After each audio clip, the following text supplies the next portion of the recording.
Jordan was very thrilled with his career in the NFL and the dreams that it fulfilled. What we didn't realize is what it was doing to him on his body, the toll that it was taking, especially on the brain injuries.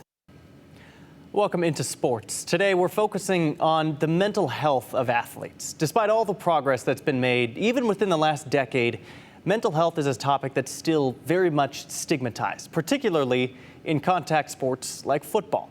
Last week, Eagle offensive line coach Jordan Devey took his own life after a battle with mental illness. His parents, Carrie and Leslie, are sharing Jordan's story, hopeful to end that stigma which continues to fester in our world and cut lives short.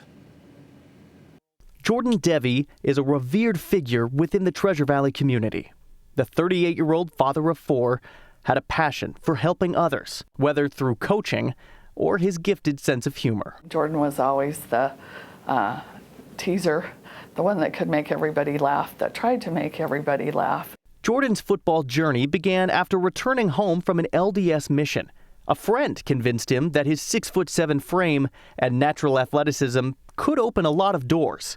And it did. So he ended up at Snow College. He's like, well, you didn't play any high school football? And Jordan's like, no. And he's like, well, how tall are you? And Jordan told him how tall he was. And at that time he was about 275. And he's like, why don't you come on down and talk to me? After a 15-minute meeting, Jordan had a spot on the team, quickly becoming a starter.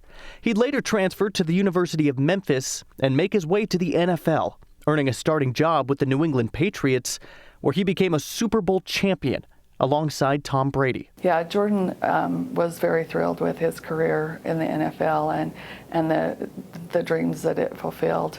What we didn't realize is what it was doing to him on his body, the toll that it was taking, especially on the brain injuries.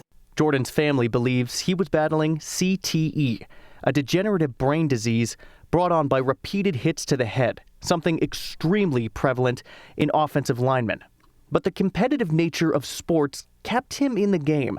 Even if he was hurt, his parents tell me he never would have shown it. He played every offensive snap for the 2 years he was in Memphis, and I don't know how many total snaps that would have been, but he was afraid of getting, losing his starting spot, and I think that pressure trickles down. It doesn't matter, NFL down to, Little League sports.